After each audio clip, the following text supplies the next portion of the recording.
Creamy layer എന്ന് പറയുന്ന പട്ടികയിൽ ഉൾപ്പെടാത്തവർക്ക് മാത്രമേ OBC സംവരണം ലഭ്യമാവുകയുള്ളൂ. അതാണ് രാജ്യത്തെ നിയമം. SC/STക്ക് ഇതല്ല.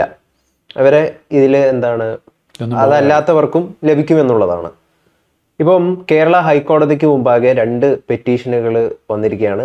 വിദ്യാർത്ഥികളാണ് അത് നൽകിയത്.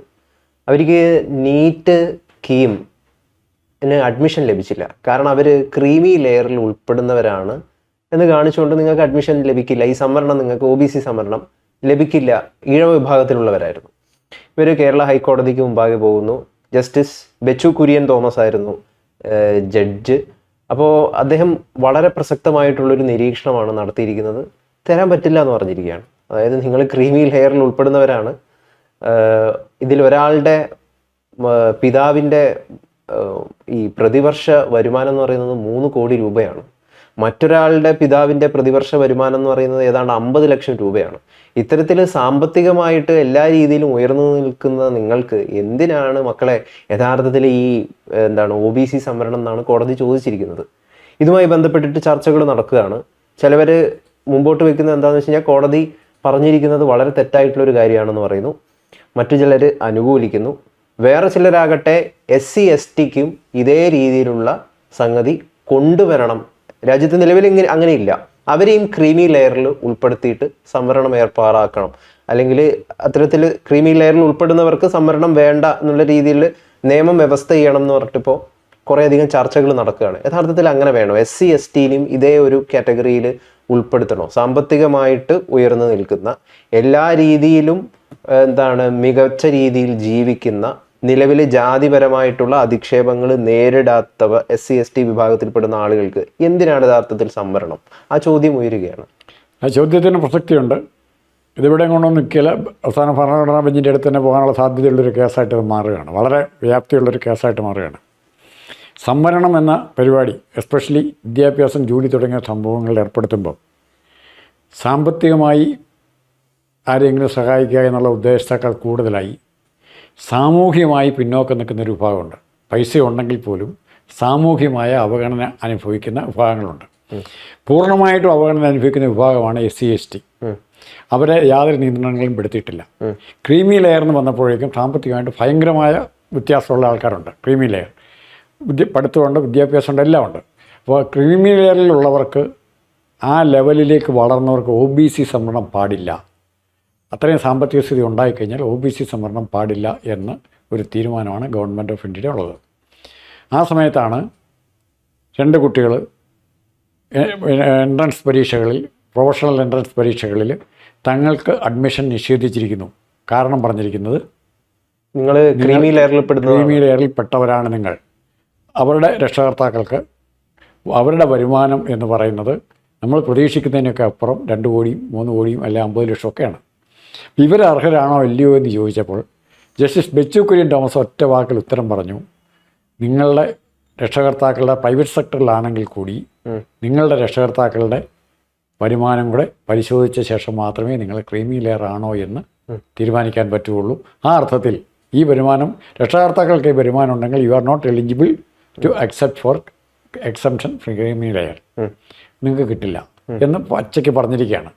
ഇവിടെ അടുത്ത തർക്കം വരുന്നത് ഈ സംവരണത്തെ തന്നെ ചോദ്യം ചെയ്യുന്ന ഒത്തിരി ഇതുണ്ട്, സമരങ്ങളുണ്ട്, ബഹളങ്ങളുണ്ട്. നമുക്ക് മണ്ഡൽ കമ്മീഷൻ റിപ്പോർട്ട് അറിയാം, എല്ലാം അറിയാം. അതിനൊക്കെ ഓരോത്തിനും ഓരോ കാരണങ്ങളുണ്ട്. ഇതിലൊരു വലിയ പ്രശ്നം ഈ സോഷ്യൽ ഇക്വാലിറ്റി എന്ന് പറഞ്ഞാൽ SC/ST എന്ന് പറഞ്ഞാൽ അവർ ഡിസേർവിങ് ആണ്. പക്ഷേ SC/ST പോലും എക്സെപ്ഷണലി ഇപ്പോൾ നമ്മൾ ജസ്റ്റിസ് KG ബാലകൃഷ്ണൻ്റെ മക്കൾ സംവരണം കൊടുക്കണോ വേണ്ടയോ?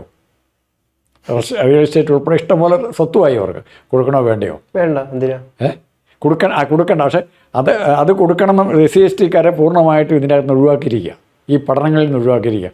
കാരണം അവർ സാമുദായികമായല്ല സാമൂഹികമായും കൂടെ പിന്നോക്കം നിൽക്കുക. അവർ OBC നേരെ മറിച്ചാണ്. OBC ഇന്ന് പല സ്ഥലത്തും എഞ്ചിനീയർമാരായിട്ടും ഡോക്ടർമാരായിട്ടും ഉയർന്ന പൊസിഷനിൽ ജോലി ചെയ്യുന്ന ഒത്തിരി ഉദ്യോഗസ്ഥന്മാരുണ്ട്. ഈ സാമൂഹികപരമായിട്ട് പിന്നാക്കം നിൽക്കുന്നു എന്ന് പറഞ്ഞല്ലോ. സാമൂഹികമായിട്ട് പിന്നാക്കം നിൽക്കുന്ന നിരവധി വിഭാഗങ്ങളുണ്ട്. അവർക്ക് തീർച്ചയായിട്ടും സംവരണം കൊടുക്കണം.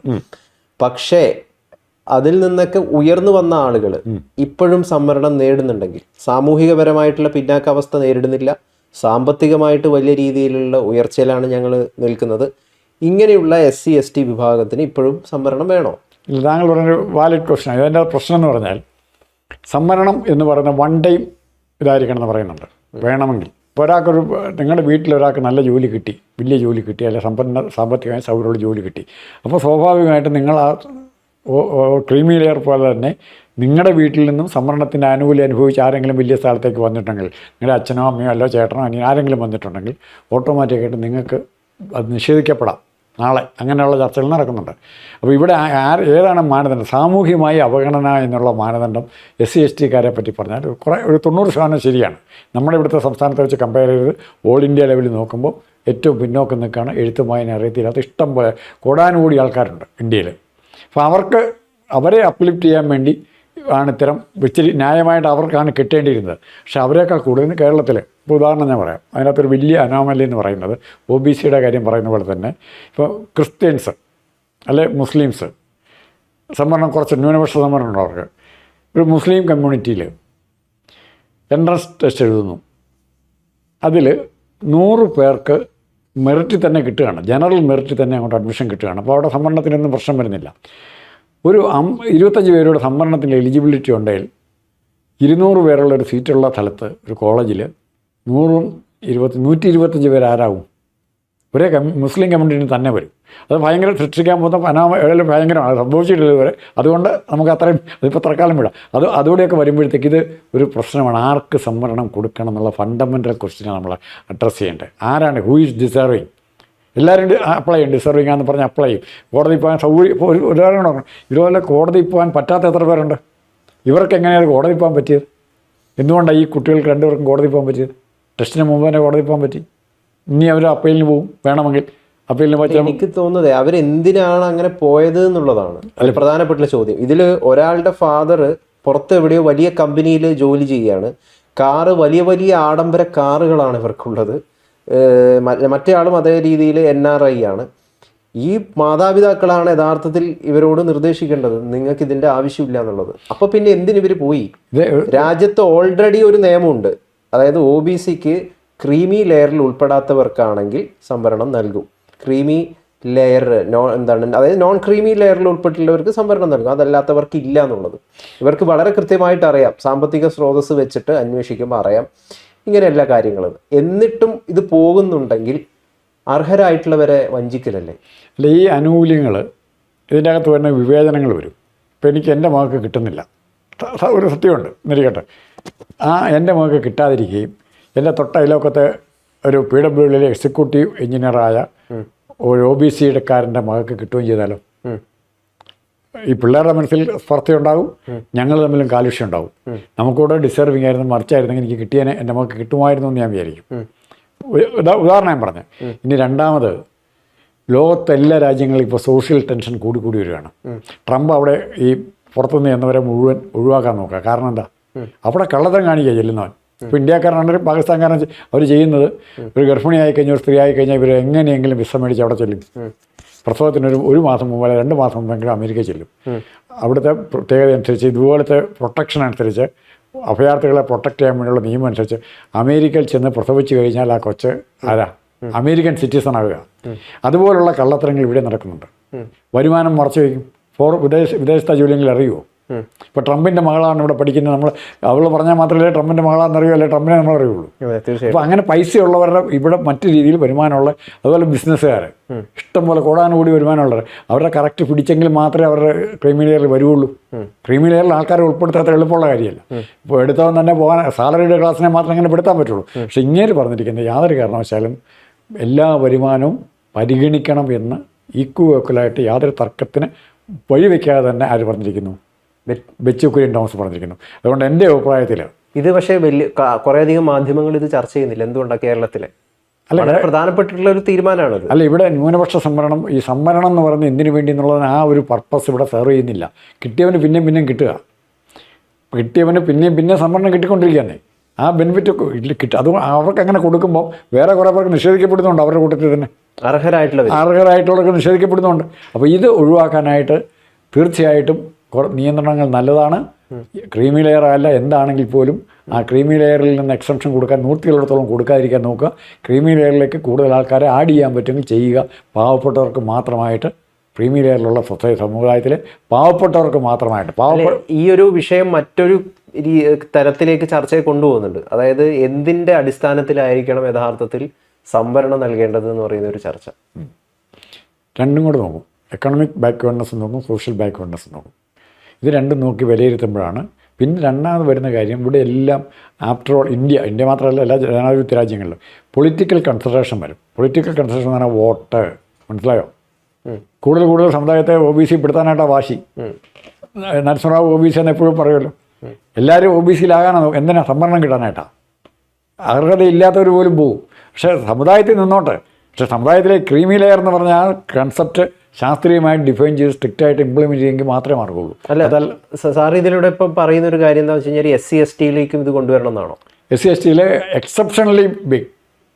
ഇപ്പോൾ ക്രീമി ലെയർ OBC കമ്പയർ ചെയ്യുന്ന ഇപ്പോൾ ഒരാൾക്ക് 10 ലക്ഷം രൂപ, SC ST 10 ലക്ഷം വരുവാനുള്ള 1 കോടി വരുവാനുള്ളവരെങ്കിലും മുകളിലേക്കുള്ളവരെങ്കിലും ഒഴിവാക്കാം. ഇഷ്ടംപോലെ ഉണ്ട്. SC ST വിഭാഗക്കാർ സാമൂഹികപരമായിട്ട് നേരിടുന്ന പറഞ്ഞിട്ട് കാര്യമില്ല. അല്ല, എന്താണ് അനീതികളുണ്ട്. അതിനൊന്നും പരിഗണിക്കാതെയല്ല നമ്മൾ ഈ കാര്യം പറയുന്നത്. പക്ഷേ അതിനെയൊക്കെ മറികടന്നുകൊണ്ട്, എല്ലാ പ്രശ്നങ്ങളെയും മറികടന്നുകൊണ്ട് മുന്നേറി വന്നിട്ടുള്ള, സാമ്പത്തികപരമായിട്ടും സാമൂഹികപരമായിട്ടും മുന്നേറി വന്നിട്ടുള്ള വിഭാഗക്കാർ എന്തിനാണ് സംവരണാനുകൂല്യം നേടുന്നത്? അല്ല, അവർ ചോദിക്കുന്നത് അതിന് അവകാശം. അത്രേ ഉള്ളൂ, വേറെ കാര്യമൊന്നുമില്ല. അവകാശം. ഇപ്പോൾ 600 വർഷം ഇന്ത്യ ഭരിച്ച മുസ്ലിം മുഗൾ രാജാക്കന്മാർ ഇന്ത്യ ഭരിച്ച അവർ ന്യൂനപക്ഷം എന്നാണ് പറയുന്നത്. 600 വർഷം രാജ്യം ഭരിച്ചവരാ, ഇവിടുത്തെ യജമാനന്മാരായിരുന്നവരാ ഇന്ത്യയുടെ ഭൂരിഭാഗം ഭാഗവും. അവർക്ക് എങ്ങനെയാണ് ന്യൂനപക്ഷ സംവരണം കിട്ടണേ? അത് വേറെ ചർച്ചയാണ്. എന്നാലും ഞാൻ സംവരണത്തിൻ്റെ ഒരവകാശം നമുക്ക് കിട്ടിപ്പോയി കഴിഞ്ഞാൽ അത് ഒഴിവാക്കാൻ വലിയ പ്രശ്നം. ഒരു അവകാശമായിട്ട് നമുക്ക് ചില കാര്യങ്ങൾ കിട്ടിപ്പോയാൽ അത് തൊടാൻ ഒരു ഭരണാധികാരിയും തയ്യാറാകില്ല. നമ്മളിൽ നിന്ന് പിടിച്ച് പറിക്കുന്ന പോലെ തോന്നും. ഇപ്പോൾ ഈ പെണ്ണുങ്ങൾക്ക് ഫ്രീഡം കൊടുത്തു, ഇവർക്ക് സ്വാതന്ത്ര്യം കൊടുത്തു, ഇനി അത് പിൻവലിക്കാൻ പറ്റുമോ? സതീശനോ പിണറായി ആരും വിചാരിച്ചാൽ അത് നിർത്താൻ പറ്റില്ല. ഇനി അത് അവരുടെ ക്രമത്തിൽ അവരുടെ അവകാശമാവും. അതാണ് പ്രശ്നം. അതാണ് ക്രീമി ലെയറിൻ്റെ കാര്യത്തിൽ എനിക്കുള്ള അഭിപ്രായം. ഇതാണ് ഡിസേർവിങ് ആയിട്ടുള്ള ഇഷ്ടംപോലെ സംവരണം അർഹിക്കുന്ന ആൾക്കാർ ഒത്തിരിയുണ്ട്. മറിച്ച് അതുപോലും അങ്ങനെ ഒരു സംവരണം ഞങ്ങൾക്ക് അർഹിക്കുന്നു എന്ന് പോലും അറിയാത്തവരുമുണ്ട്. ഞങ്ങൾക്ക് ഈ സംവരണത്തിന് അർഹരാണെന്ന് അറിയാത്തവർ തന്നെയാണ്. അപ്പോഴാണ് ഏറ്റവും കൂടുതൽ അനർഹരായിട്ടുള്ള ആളുകൾ ഈ സംവരണം വേണമെന്ന് പറഞ്ഞിട്ട് അവിടെയാണ് ശരിക്കും പറഞ്ഞു കഴിഞ്ഞാൽ അനീതിയാണ്, ചൂഷണം തന്നെയാണ്. സമൂഹത്തിൽ പിന്നോക്കം നിൽക്കുന്നവർ അവർ തന്നെ ചൂഷണം ചെയ്യുന്നത്, അവർ തന്നെ അതിൻ്റെ കാരണക്കാരാകുക.